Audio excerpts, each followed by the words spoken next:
In 2009, the committee for the annual Cheyenne Frontier Days celebration in Cheyenne, Wyoming, claimed 7 animals were treated for injuries at its infamous rodeo. Shark's video documentation showed that the number of animals requiring treatment was more. Dozens of victims were injured. So having been exposed as liars in 2009, Cheyenne just didn't talk about how many animals were injured in 2010 and refuses to release animal injury reports. But rodeo promoters couldn't stop Shark's videos that exposed the dozens of injuries to calves, steers, horses, and even a bull whose leg was broken. We won't allow their suffering to simply be forgotten. The documentation in this video represents just a portion of those injured animal victims. It's hard to understand how rodeo fans miss the obvious cruelty. Any halfways intelligent person can see that this is animal abuse, nothing more. In the case of the bull, the rodeo announcers never had the guts to call it a broken leg, although anyone could see it was broken. They called it a, quote, injury, unquote, almost like it was just a sprain. The rodeo blowhards even had the nerve to claim the bull would survive. Nonsense. Large animal veterinarian Peggy Larson scoffed at the notion that the bull could be successfully treated due to the complexity of what would be an extremely expensive repair on an animal that could never again be used in the rodeo.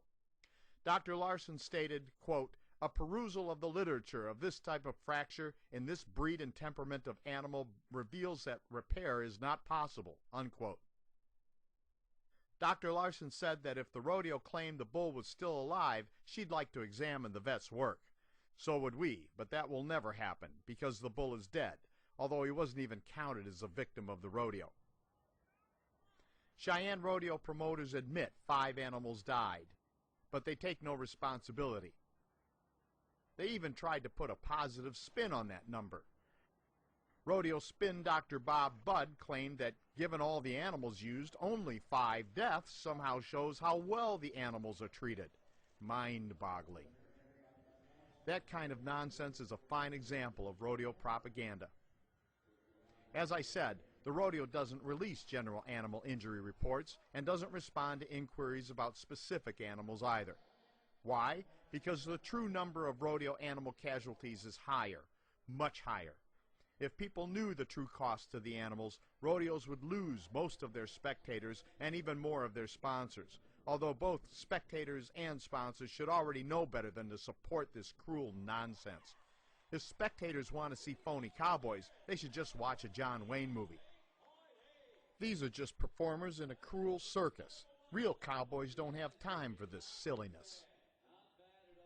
There are a number of unethical corporations who sponsor Cheyenne rodeo animal abuse, including American Airlines, Coca-Cola, Dodge, and Sonic. If you care about animals, please say no to these careless and unethical corporate rodeo animal abusers. This is Steve Hindy for Showing Animals Respect and Kindness. Well, a saddle horse down at the other end maybe slipped a bit. Cody, you know what that is? Oh, now it's looking. Everybody in shoot 9.